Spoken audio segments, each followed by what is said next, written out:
तो दोस्तों हम फिर से लेकर आ चुके हैं आप लोगों के लिए सुबह की सभी ताज़ा और बड़ी खबरें। एक एक कर आपको सारी खबरों की जानकारी देंगे आज देश दुनिया में क्या कुछ हो रहा है। दरअसल दोस्तों सबसे पहली जो बिग ब्रेकिंग न्यूज़ आ रही है, राहुल गांधी का केंद्र सरकार पर बड़ा हमला। बोले फिलहाल इस देश को बर्बाद कर रही है। जी हाँ, बीजेपी अगर इस देश को कोई पार्टी जो है यहां पर फिर से सही रास्ते पर ला सकती है तो वो कांग्रेस है। ये छोटी छोटी पार्टियां जो है बीजेपी को नहीं हरा सकती, इसके बारे में आपको विस्तार से बताएंगे। वहीं पर दोस्तों अगली बिग ब्रेकिंग में हम आपको बताएंगे दोस्तों, जी उत्तर प्रदेश का चेहरा होंगी प्रियंका गांधी।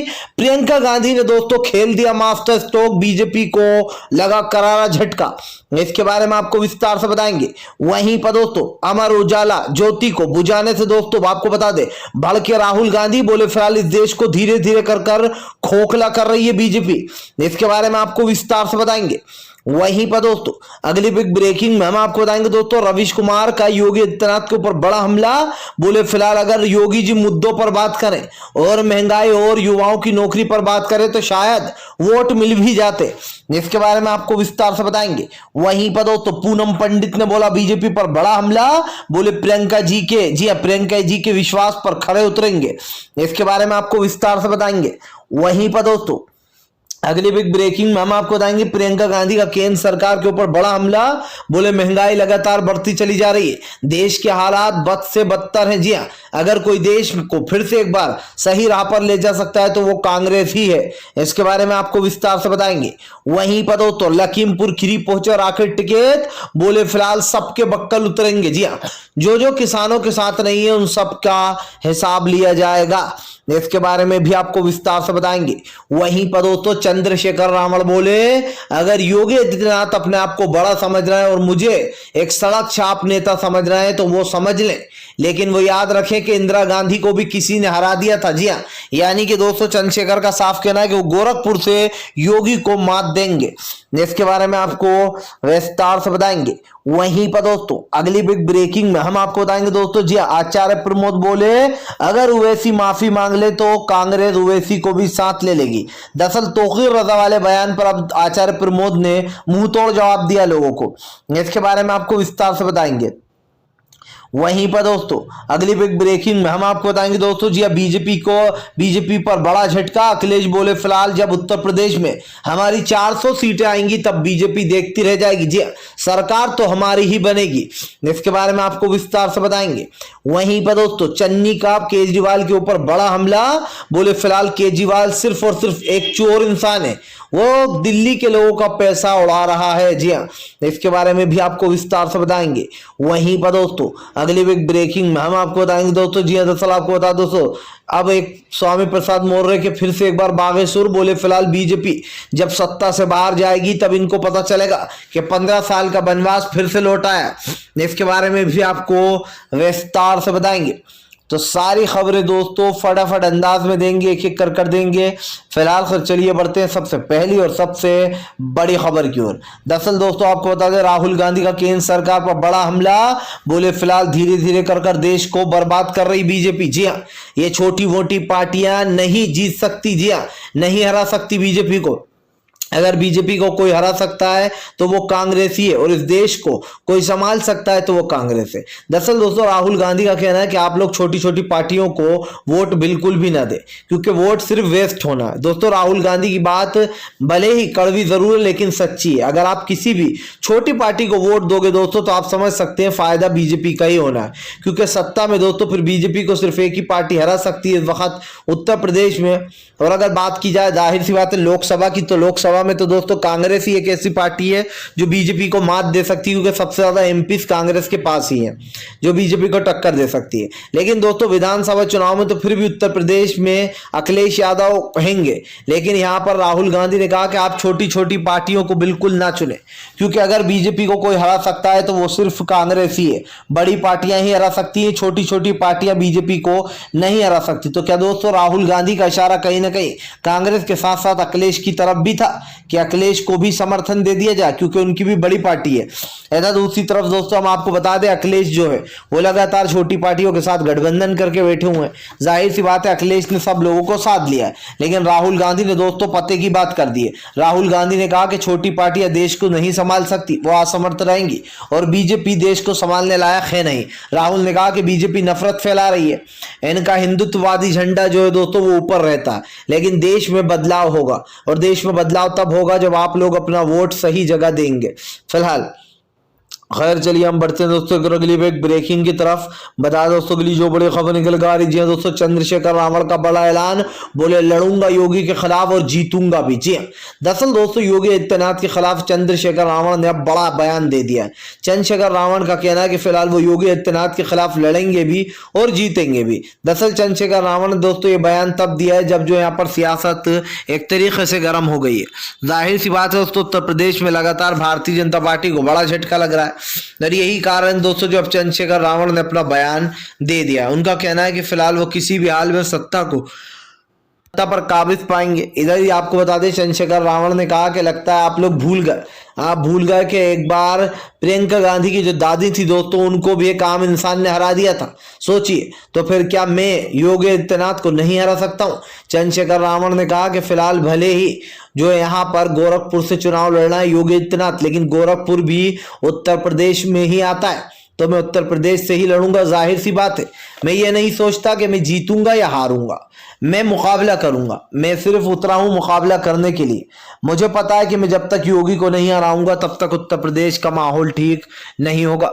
चंद्रशेखर रावण ने कहा कि हम अपनी ताकत दिखाएंगे, हम बताएंगे कि बहुजन समाज पार्टी और लोग किसके साथ है। जाहिर सी बात है दोस्तों आज जो देश में एक नफरत का एजेंडा चलाया गया है, हिंदू मुसलमान किया जा रहा है, उसको कहीं ना कहीं चुनौती देना बहुत ज्यादा जरूरी है। बीजेपी दोस्तों ये कहती रहे कि वो देश के हित में काम कर रही है, वो देश के लिए काम कर रही है, लेकिन आप भी जानते हैं कि सच्चाई क्या है, कौन देश के लिए काम कर रहा है दोस्तों और कौन देश के खिलाफ काम कर रहा है। बीजेपी की सरकार महज दोस्तों एक जुमलेबाज सरकार है जो सिर्फ जुमलों पर चलती है। नरेंद्र मोदी ने देश को सिर्फ और सिर्फ छल और कपट के अलावा कुछ नहीं दिया। आज देश की आर्थिक स्थिति दोस्तों लगातार बिगड़ती चली जा रही है, देश का माहौल आपके सामने है, और उसके बाद भी अगर इस देश का प्रधानमंत्री कहते हैं कि सब ठीक है तो फिर आप समझ सकते हैं। फिलहाल खैर चलिए हम बढ़ते हैं दोस्तों अगली ब्रेकिंग की तरफ। बता दोस्तों अगली जो बड़ी खबर निकल कर आ रही है, दरअसल दोस्तों आपको बता दें प्रधानमंत्री को बड़ा झटका, नरेंद्र मोदी को अमर उजाला बंद करने से दोस्तों आपको बता दें भड़के जो है यहाँ पर दिग्गज कांग्रेस के नेता। दरअसल दोस्तों आपको बता दें अमर उजाला जो ज्योति है दोस्तों, अमर जवान ज्योति, अब उसको बंद किया जा रहा है। अमर जवान ज्योति को दोस्तों इसलिए बंद किया जा रहा है क्योंकि अब इसका विलय किया जा रहा है राष्ट्र युद्ध जो है यहाँ पर ज्योति में। लेकिन दोस्तों अब आप समझिए ये मामला क्या कहता है। समझिए दोस्तों प्रधानमंत्री नरेंद्र मोदी ने सोच लिया है कि जितनी भी गांधी परिवार की बनाई हुई चीजें हैं जो युद्ध से जुड़ी हुई हैं, या फिर देश में जितने भी गांधी जी से चैप्टर जुड़े हुए हैं, ये गांधी परिवार ने कुछ किया है तो उसको धीरे धीरे कर कर मिटाओ। और ये मोदी सरकार का दोस्तों मास्टर स्ट्रोक नहीं बल्कि एक छिछोरपंथी है। आप समझिए जो दोस्तों आपको बता दें ये जो अमर जवान ज्योति जो थी दोस्तों, ये आपको बता दूं 1947 में जलाई गई थी। और ये क्यों जलाई गई थी दोस्तों? क्योंकि भारत पाकिस्तान की जब लड़ाई हुई थी तो पाकिस्तान के ऊपर फतेह हासिल की थी भारत ने, यानी कि हमारे इंडिया ने, और उसी की याद में दोस्तों ये अमर जवान ज्योति जलाई गई थी। और ये जब जलाई गई थी दोस्तों तो आपको बता दें इसका निर्माण जो किया था वो इंदिरा गांधी ने किया था। इंदिरा गांधी ने दोस्तों अमर जवान ज्योति को जलाया था। लेकिन सवाल यही है दोस्तों कि अब प्रधानमंत्री जो है इसको मर्ज करने जा रहा है। जी हाँ, आपने अभी तक दोस्तों बैंकों के मर्ज सुने होंगे कि बैंक भैया निजीकरण हो गया, बैंक मर्ज हो गया दूसरे बैंक से। लेकिन दोस्तों पहली बार मैं सुन रहा हूं नरेंद्र मोदी जी के मुंह से कि भैया जो अमर जवान ज्योति जो है जो कि 1947 में स्थापित की गई थी, खुद जो यहाँ पर दोस्तों प्रियंका गांधी की दादी ने किया था उसको, अब उसको बुझाकर दोस्तों आपको बता दें उसको आज से बुझा दिया जाएगा। और बुझाने के बाद दोस्तों उसको राष्ट्र युद्ध से मिला दिया जाएगा, यानी कि इसको मर्ज कर दिया जाएगा। बताइए आप दोस्तों आपको क्या लग रहा है कि नरेंद्र मोदी ने ऐसे ही किया? लिख के ले लीजिए दोस्तों, नरेंद्र मोदी धीरे धीरे कर कर गांधी परिवार का नाम मिटा देना चाहते हैं जो भी गांधी परिवार ने बनाया है। जैसे कि प्रियंका गांधी, राहुल गांधी दोस्तों आप देखिए गांधी जी खुद उनके चैप्टर किताबों से मिटा रही है। ये कोई और सरकार नहीं है, हालिया सरकार कह रही है कि बच्चों के ऊपर काफी प्रेशर है, इसलिए अब किताबों में गांधी जी का चैप्टर ही नहीं होगा। याद है अभी आपको ये मामला उठा था, तब इसका विरोध किया था कांग्रेस ने। बताइए दोस्तों, जो हमारे देश में, जो हमारी किताबों में सबसे जरूरी चीज है, उसको, इतिहास को धीरे धीरे मिटाने की कोशिश कर रही है बीजेपी की सरकार। और राहुल गांधी ने कहा कि बहुत ही दुख की बात है कि अमर जवान ज्योति को बुझाया जा रहा है। जी हाँ, आज देश में इस तरीके के फैसले बहुत ही दुर्भाग्यपूर्ण और बहुत ही दुखदायक है। जाहिर सी बात है दोस्तों, जो 1947 में जो हमारे जवानों की जान गई थी, जिन लोगों ने दोस्तों पाकिस्तान के ऊपर जीत हासिल की थी, ये उनकी याद में जलाई गई थी। लेकिन प्रधानमंत्री जानबूझकर दोस्तों हर चीज मिटा देना चाहते हैं गांधी परिवार की। फिलहाल खैर चलिए हम बढ़ते हैं दोस्तों एक और अगली पे ब्रेकिंग की तरफ।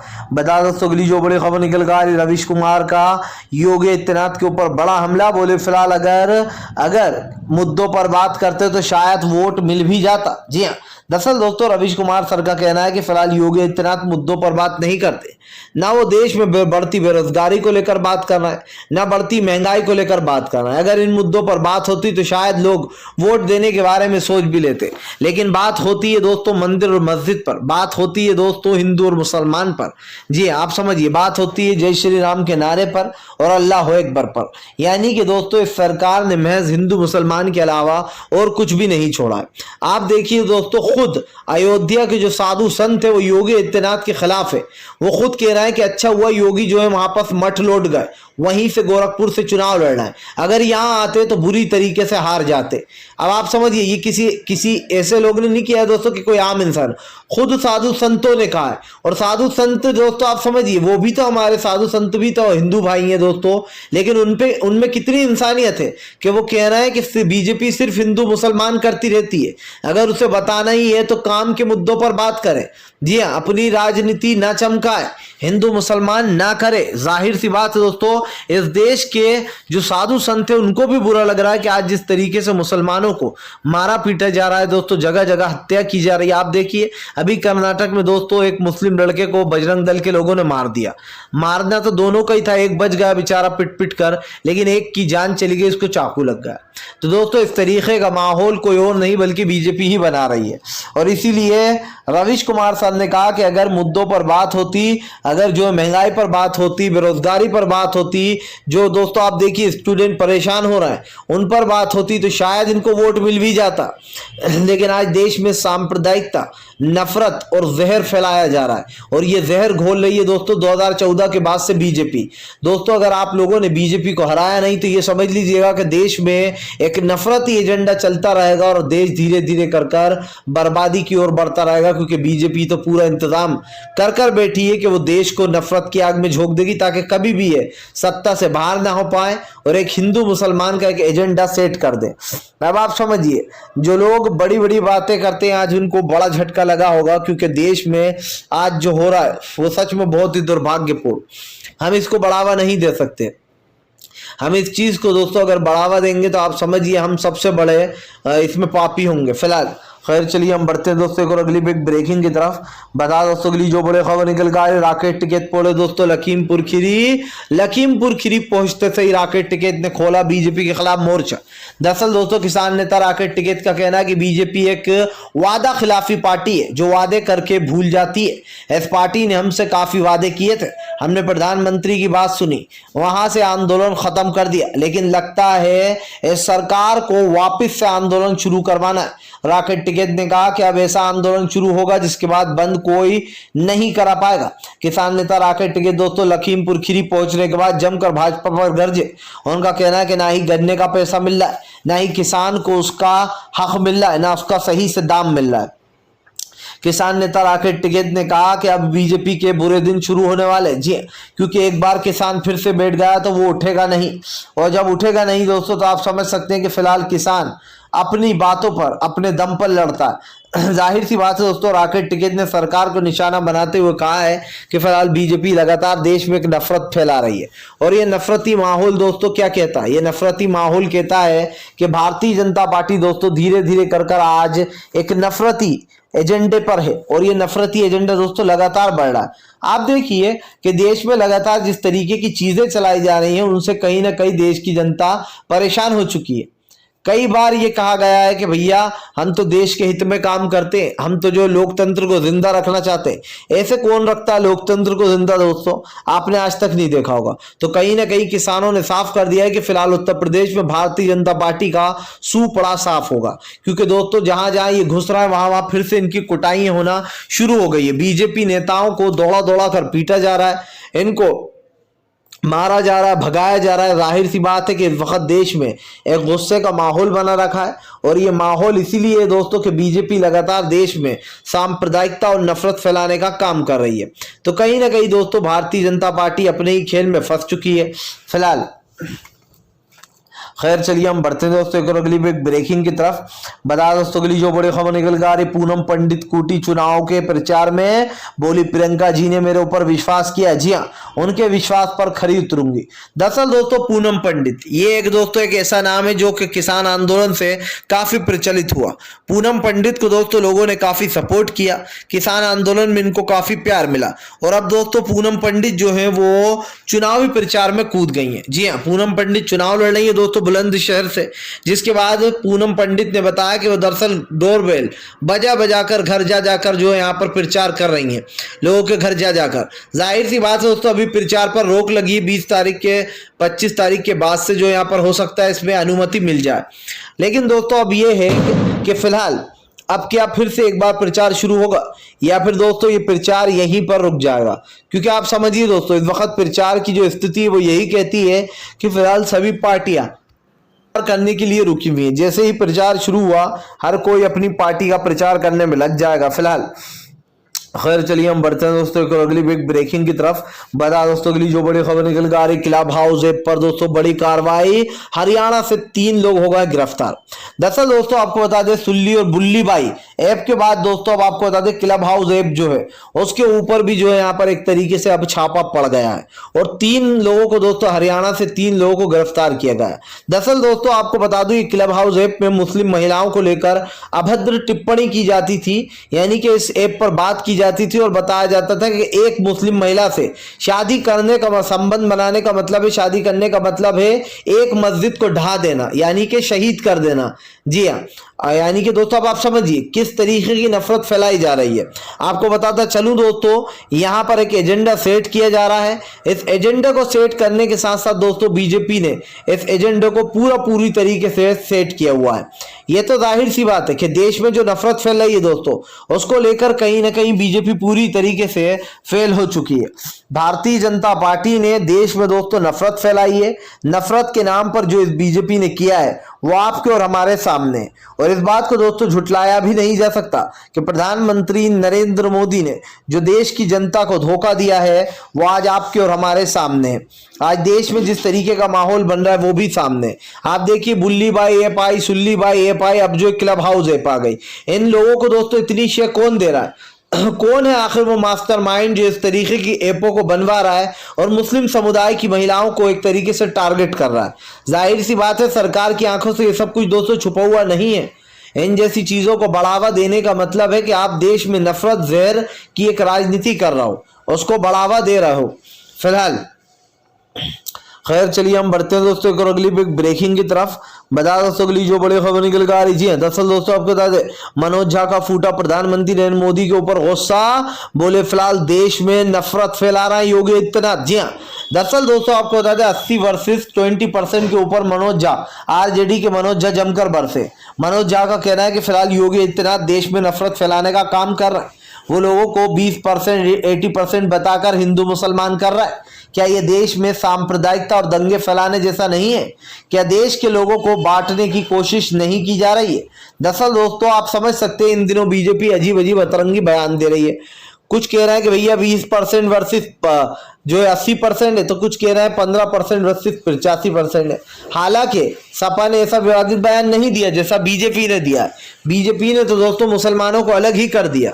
उनका तो साफ कहना है बेसिकली कि मतलब 20% ही मुसलमान है भारत में और 80% हिंदू है, सब लोग हमें वोट दे दो, एक तरफा मामला है ये। अब आप समझिए बीजेपी अपने आप को जितवाने के लिए देश में नफरत फैला रही है।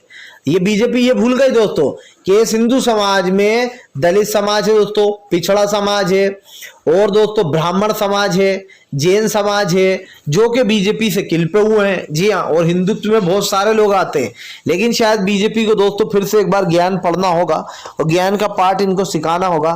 फिलहाल दोस्तों आप इस सब के बारे में क्या सोचते हैं, आपकी क्या राय है, कमेंट बॉक्स में बताइएगा। वीडियो पसंद आए तो लाइक कीजिए, चैनल पर पहली बार आए तो सब्सक्राइब जरूर कीजिए, पास में एक घंटी आएगी उसको भी दबा दीजिए ताकि हमारे हर वीडियो की जो अपडेट है वो आपको मिल पाए और आप सच्ची खबरों से दोस्तों जुड़े रहें, क्योंकि हम लेकर आते हैं आपके लिए सिर्फ सच्ची और बिल्कुल